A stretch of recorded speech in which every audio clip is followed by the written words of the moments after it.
Greetings. Welcome to 2 Days Denarius. I'm Ron Thomas.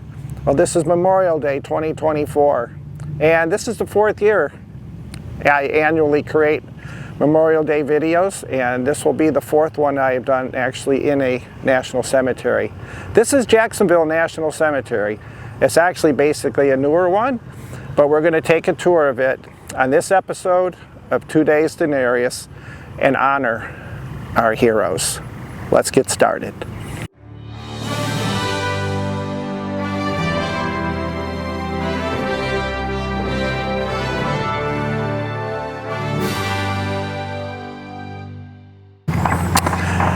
I am very familiar with the Jacksonville National Cemetery.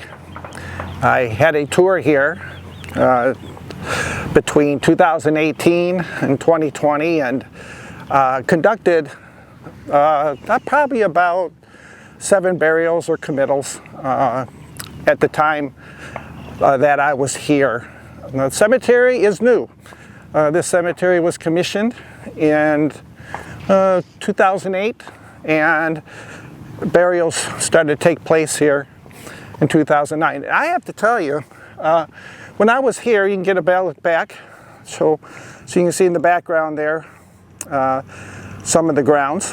Actually, I'm going to start over in the columbarium area, but the cemetery was really much smaller back then, and in the 3 years that I was absent from Jacksonville, I have to tell you, the cemetery has expanded greatly as more veterans have passed on. And I'm actually creating this video on the Friday before Memorial Day. They're going to have, and the cemetery is fully decorated, but the reason they have this all done and prepped early is because the service on Memorial Day will take place actually on Saturday, the next day. So they will have a ceremony, but it is fully dressed now. But this is a normal day, normal activity. As I walk around here, I do see that there are some burials taking place as I create this video. I respect the rights, I respect the privacy.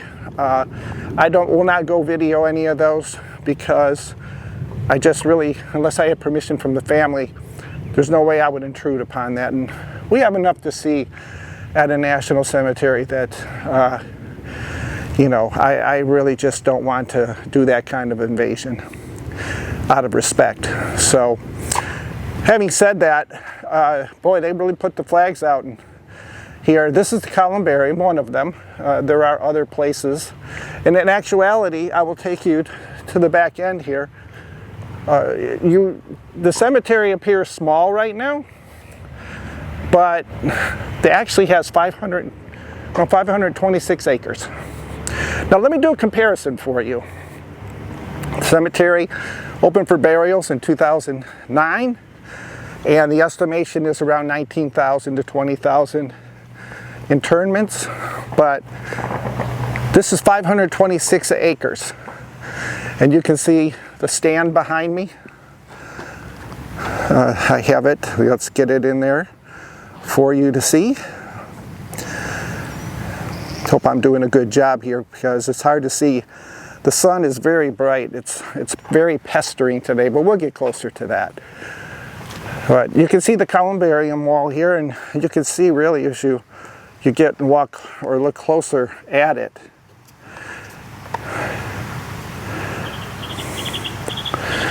You can see as you look closer at it, yes, it's decorated. And really all the markers that are on there are really new. Like I said, this is a newer cemetery. You can see a 2011s here in this area. And the cemetery really does exhibit its newness all over the place. So I'm happy to walk you around here, but this is a rather large columbarium area. Now, if I can see it from a distance, when I talk to you about the 200 or 526 acres, if you look out in the distance there, behind the waterfall, I can tell you right now, I'll get by this tree and you'll get a better look, I think. I can tell you right now That did not exist. That columbarium out there did not exist when I was here last time. That area was about tree grown. Now, this was once a cattle ranch area. It was leased out by the city of Jacksonville for ranchers. But of course they somehow exchanged or bought the area out and have 526 acres. Let me give you a comparison here. I'm going to give you a comparison here. Fort Rosecrans National Cemetery, which I did create a video on about 3.5 years ago, or would it be 3 or 4? Probably 4 years ago now, is 77 acres. And a lot of burials. I have some outstanding pictures of Fort Rosecrans National Cemetery. That one, Miramar National Cemetery, is 313 acres. So you compare the sizes here, and this is going to be a huge cemetery when all said and done. The reason this cemetery was opened was because the National Cemetery in St. Augustine, which is about 30 minutes or more south of Jacksonville, the St. Augustine Cemetery filled up. It can't take burials there anymore. And the nearest cemetery to Jacksonville is about 130 miles away. 130, 140 miles away.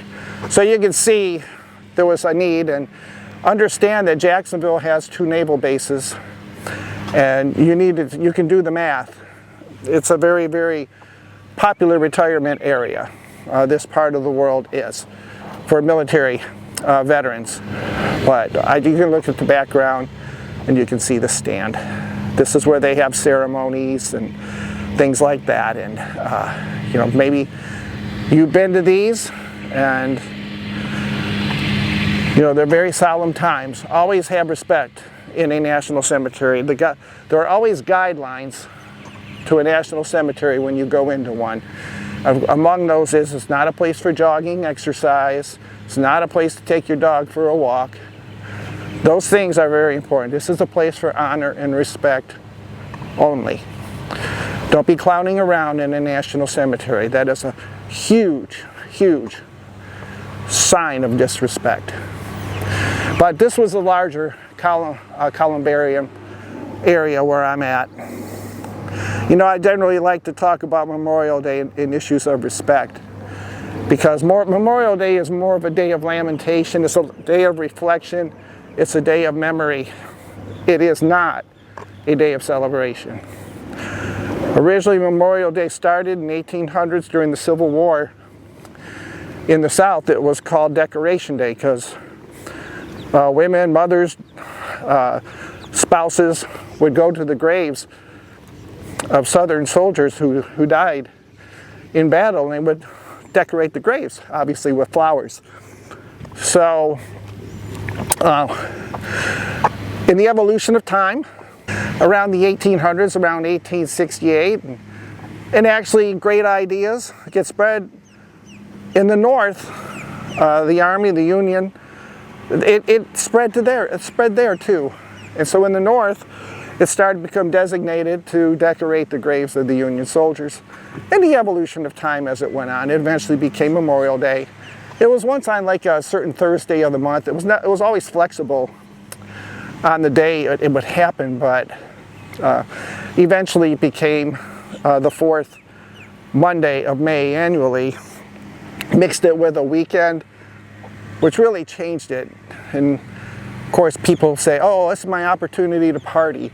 Look, on Memorial Day, I encourage everybody, take some time either to visit a national cemetery or reflect. Even watching a video like this, I encourage you to do that because it's a time of honor.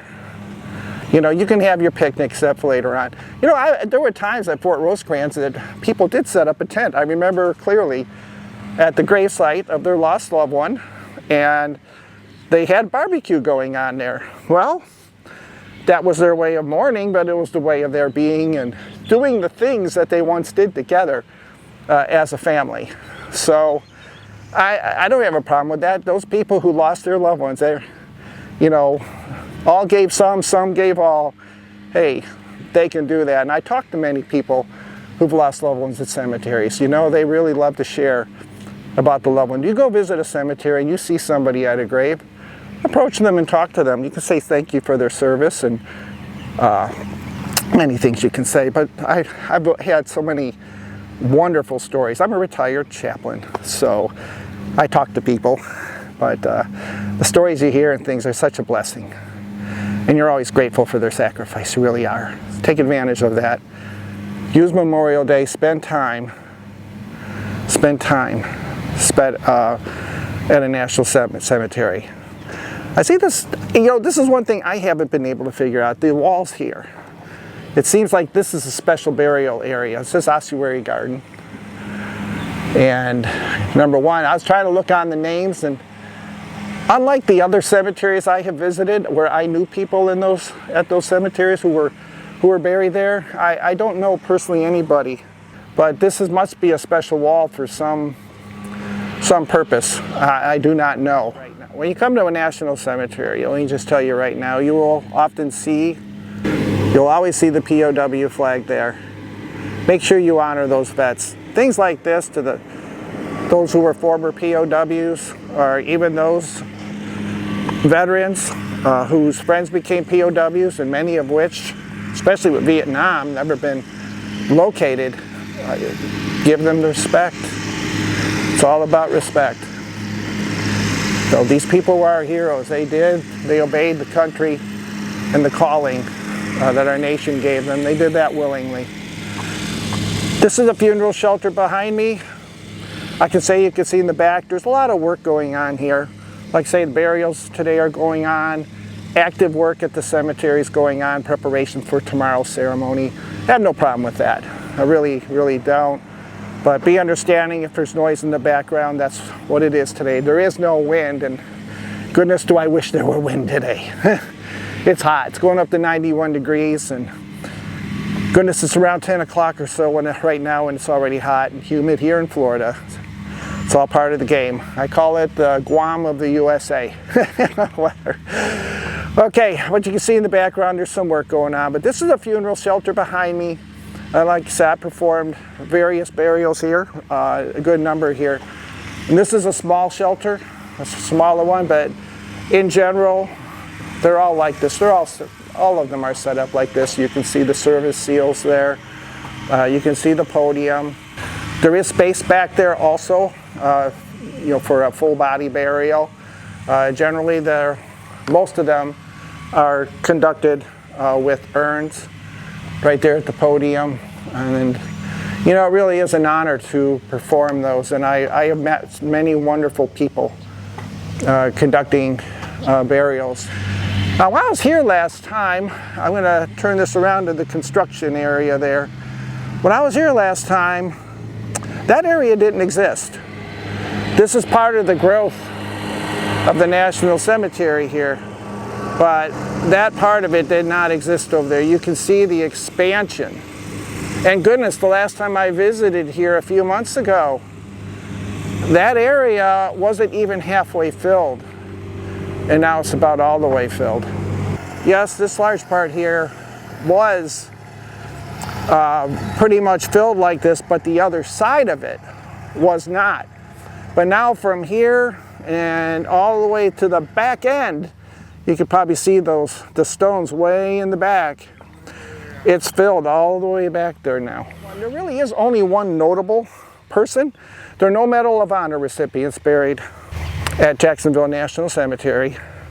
They're really, you know, everybody's a hero to me who's buried here. They're all heroes. But we don't have any Medal of Honor recipients. I don't know of anybody like Navy Cross recipient did anything significant in any type of war that I don't know.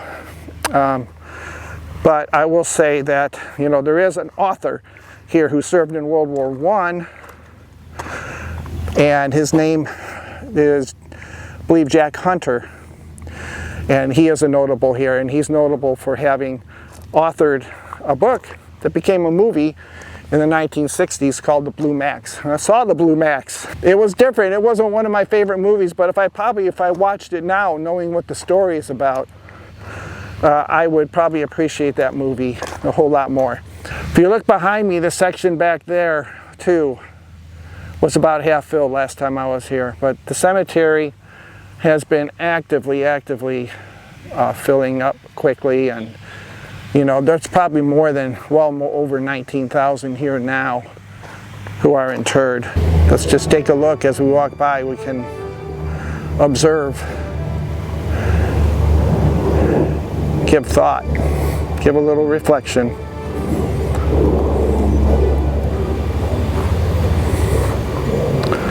These are people who in honor of our country did sacrifice a lot. Now this is another section back when I was here in 2018. There weren't many people buried here either in this section. You can get a look here and you can see this area is also pretty much filled.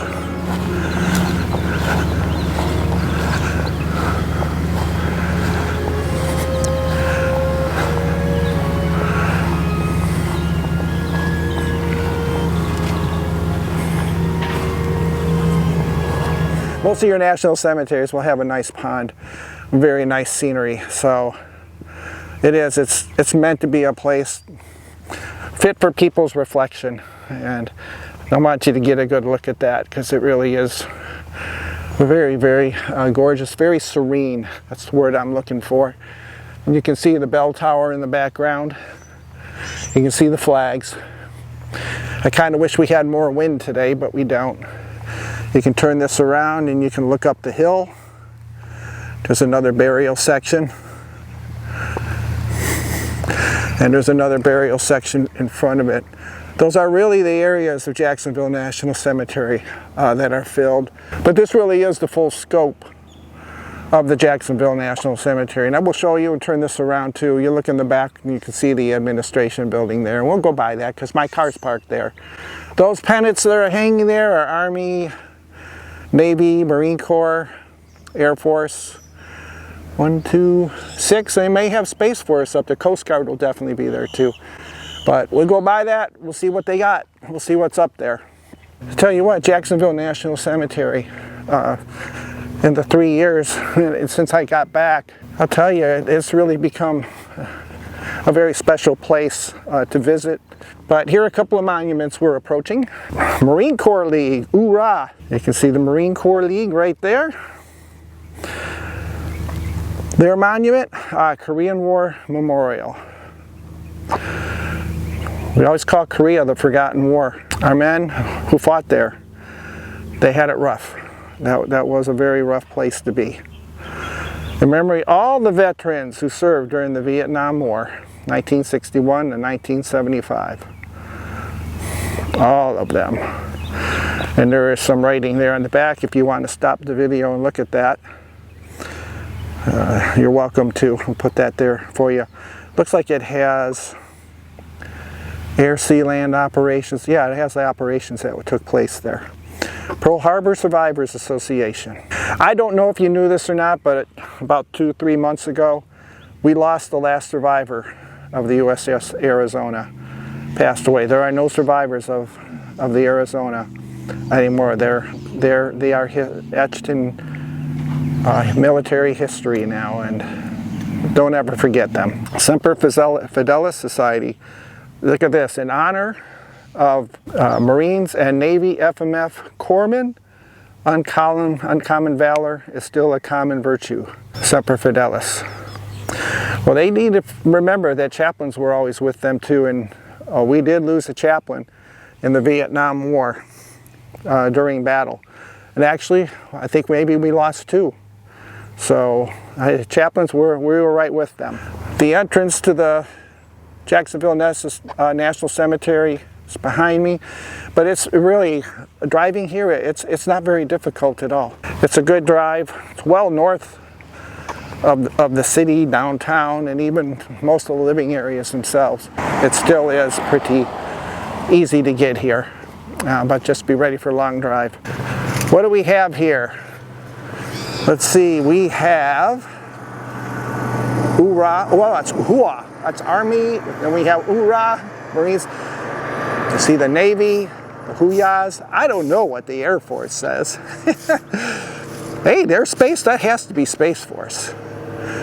Coast Guard there, oh that's Memorial Day. We don't have a Space Force spanner yet, so the last one is a Coast Guard Celebration Day. How are you? Hello, sir. Good, thank you very much. Sky Soldiers. Florida chapter dedicates this memorial to the skies and soldiers of the 173rd Airborne Brigade who served with honor. See, that's a memorial walk. That's what this is about. And when that pond's running, up and running back there, and I think it was earlier, it's just this beautiful place to be. I don't know who this seat.